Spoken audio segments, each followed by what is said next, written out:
Eliášov. Elizeus, prepáčte mi, je Elijah a Elisha. Takže ako Eliáš je ten, o ktorom sme hovorili v súvislosti s vrchom Karmel, jestli sme o tom hovorili, no a potom je Elizeus. Elizeus trojposchodový, to bolo len pre neho, alebo keď stretol jeho priateľov z Ríma, a ten obyčajný je tam, kde mohol prijímať aj ľudí, ktorí ho prišli navštíviť, ale neboli to vplyvní ľudia z Ríma. Takže toto všetko vám tam ukážem. No a čo sa odohralo v tom roku 72? Sila prišiel posilený ešte jednou légiou. Prvé, čo urobili, že obohnali trojmetrovým múrom Masadu. Takže ľudia ani v noci nemohli ujsť, lebo by sa neboli preškrabali cez ten múr. A potom začali navršovať hrádzu. Normálnu hrádzu, ako je rímska hrádza. Najlepšie zachovalá rímska hrádza, ktorá je nielen v krajine.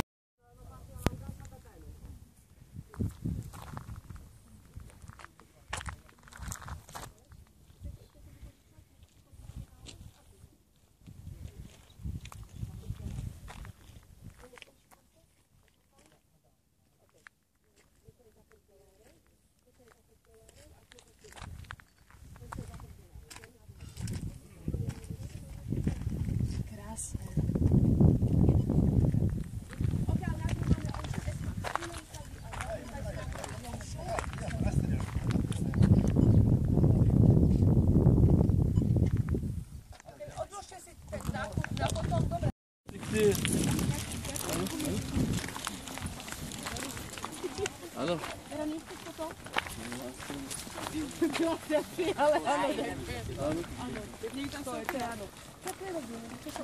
Už bola 3 roky, že na Chrámovej hore, a je tam napísané nie v kilogramoch, v tonách.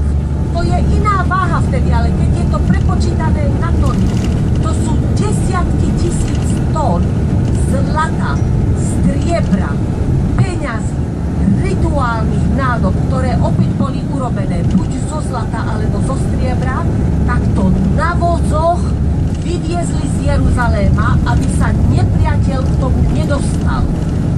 A podľa tých hádaniek sa tipuje, že to muselo byť vyvezené do ľudskej púšte a tam, že by to malo byť niekde schované.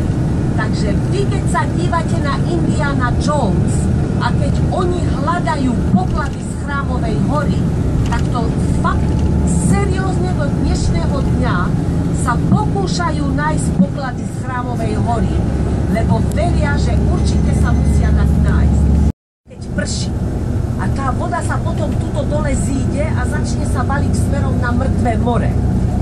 Teraz už robia doslova umelé cesty pre tú vodu. Pozrite sa, to napríklad takéto sa valí voda, jak to tuto vidíte, také tie kaňony a pokračuje to smerom do mora.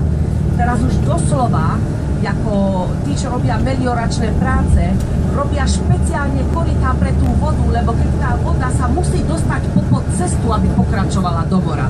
Lebo vždycky, keď sa im vyvalí hore na cestu, tak im zničí asfalt. Nedaleko odtiaľ to je kibuc, ktorý sa volá En-Gedi. En znamená prameň. Kedykoľvek počujete En Fašra, En-Gedi, En taký a En taký, to znamená prameň. A Gedi, alebo Gidi, keď chcete, to znamená malé kozla od divokej kozy, ktorá ako žije tuto v týchto kopcoch. Volá sa Ibex. Tak to jej kozla, to sa volá Gidi. No a tam je prameň nedaleko odtiaľto, tam sú vlastne 2 pramene. Prameň kráľa Davida, prameň Arubot, a tá oblasť sa volá En-Gedi, je tam dostatok vody, to znamená, je to oáza, preto tu vidíte toľko stromov, lebo majú z čoho polievať. A bolo tu založené, na začiatku 50. rokov, tu bol založený kibuc. A ten kibuc dneska má taký zvláštny štatút, pretože oni si dali robotu s tým, že keď sadili stromy v kibuce, tak pre tie stromy